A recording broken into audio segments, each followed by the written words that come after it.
Halo, assalamualaikum warahmatullahi wabarakatuh. Kembali lagi ke channel ini ya, yang sudah sempat lama mati suri ya. Akan tapi tenang aja, karena di format yang baru ini saya akan membawakan metode yang lebih baru ya dalam menyampaikan berita-berita yang muncul dari Jepang. Saya insya Allah akan istiqomahkan ya dalam 1 minggu ya, mungkin 2-3 kali video yang akan saya coba upload di YouTube channel saya ya. Nah, untuk saat ini, untuk kali ini yang akan saya bawakan adalah berita dari yahoo.co.jp ya, yang lumayan ramai dan ini sangat menyinggung berita orang Jepang ya. Maaf, berita orang asing, mohon maaf. Judulnya adalah modus operandi yang dilakukan oleh kebanyakan orang di drugstore ya, dari sisi orang asing ya. Di sini ada tulisan Gaikokujin ya. Gaikokujin itu artinya adalah ya orang asing gitu ya. Mambiki ini artinya adalah pencurian di toko-toko ya. Ya misalkan teman-teman misalkan mencuri barang di Alfamart atau misalkan di Indomaret gitu ya. Itu di dalam bahasa Jepang disebutnya adalah mambiki.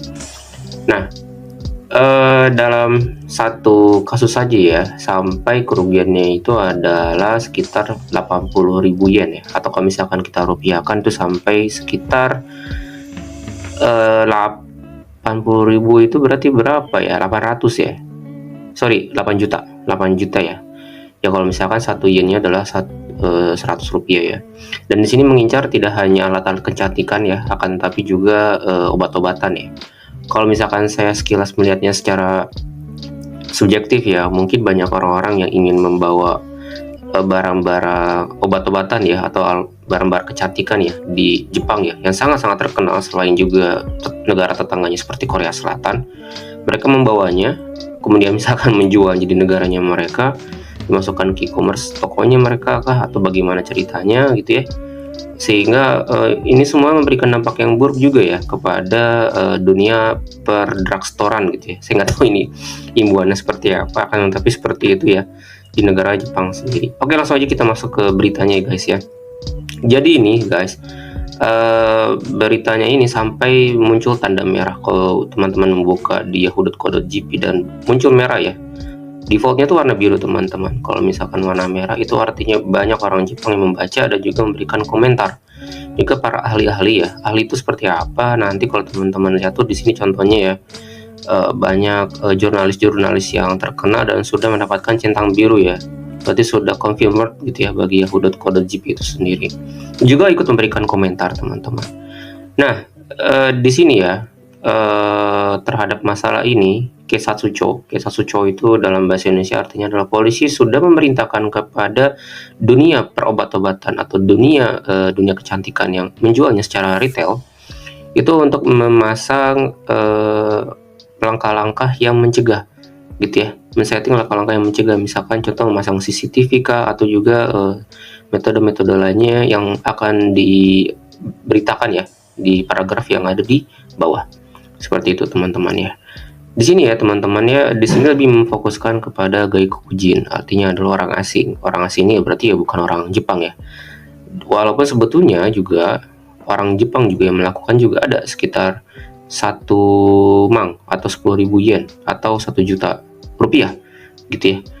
Akan tetapi ini semua tidak ada apa-apanya dibandingkan 7 kali lipatnya yang dilakukan oleh orang asing ya, yang tinggal di Jepang. Itu sampai 70.000 yen atau sekitar 7 juta ya. Dan parahnya lagi, bagi orang Jepang yang datang ke orang asing yang datang ke Jepang sebagai turis ya, bukan seperti gua dulu yang tinggal permanen. Maaf, bukan permanen juga sih ya, pokoknya multiple entry lah ya. Itu mereka yang hanya datang sebagai turis ini melakukan tindakan kejahatan yang merugikan bagi si store-store retail ya, itu sampai 80.000 yen atau ya mungkin sekitar 9 juta atau mungkin 1 juta ya, karena sekarang juga yen lagi cukup naik ya. Nah ini cukup banyak nih teman-teman menurutnya nih, dan sampai tentunya juga merugikan bagi si drugstore itu sendiri ya, karena di drugstore ini tidak hanya menjual ini ya, yakuhin ya, atau alat-alat atau obat-obatan ya, akan tapi juga keshohin atau produk-produk kecantikan gitu ya. Ya mungkin kita tahu juga ya, tidak seperti di negara Konoha yang dimana produk kecantikan atau obat-obatan itu bisa dijual dengan bebas ya.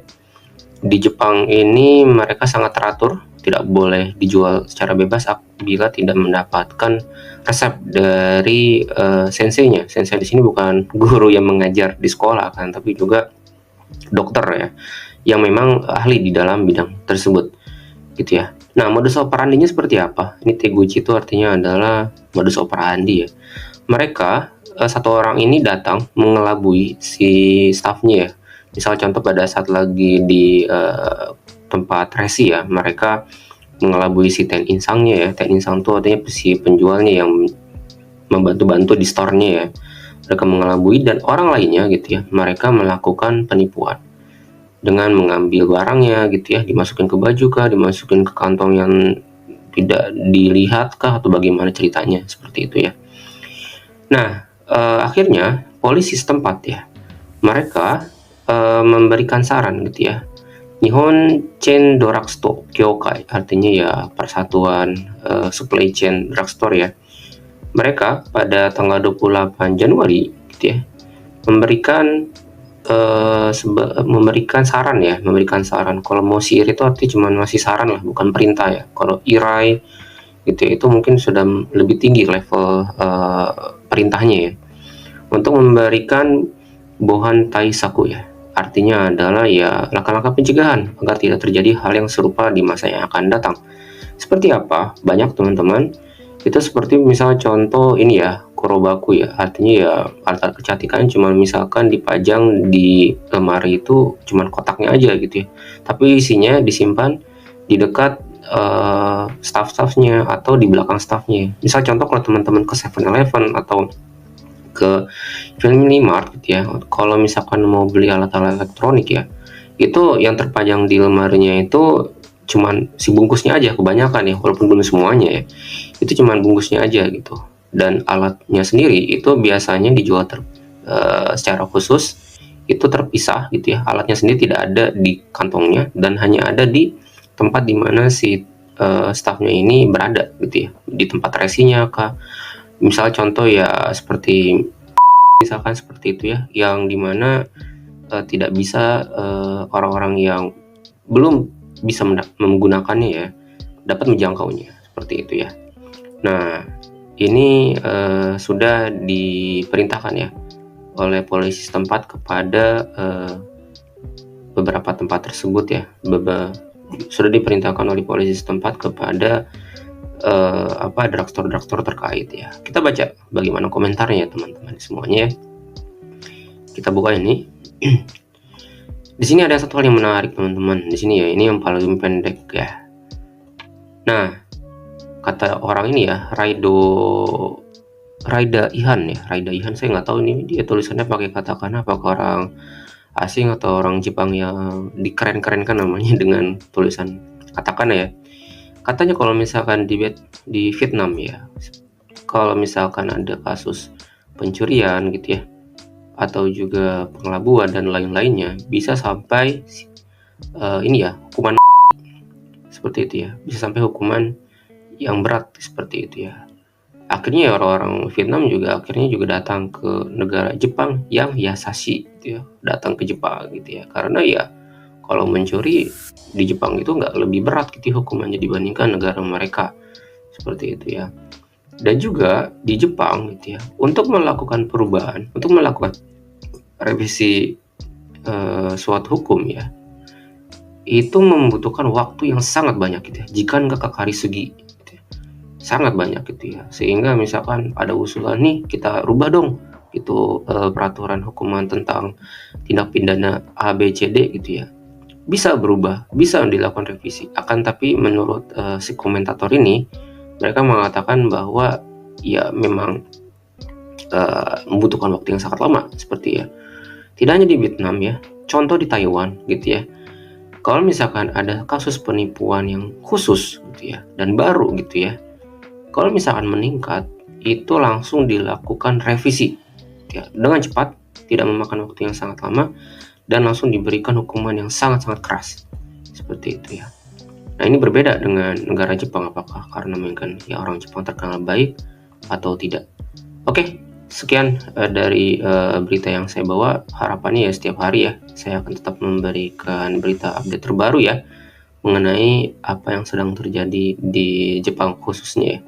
Sekian dari saya, jangan lupa di subscribe bila memang mau mendukung saya untuk selalu update ya berita-berita Jepang sehingga menambah wawasan-wawasan terbaru ya mengenai apa sih yang terjadi di Jepang ya.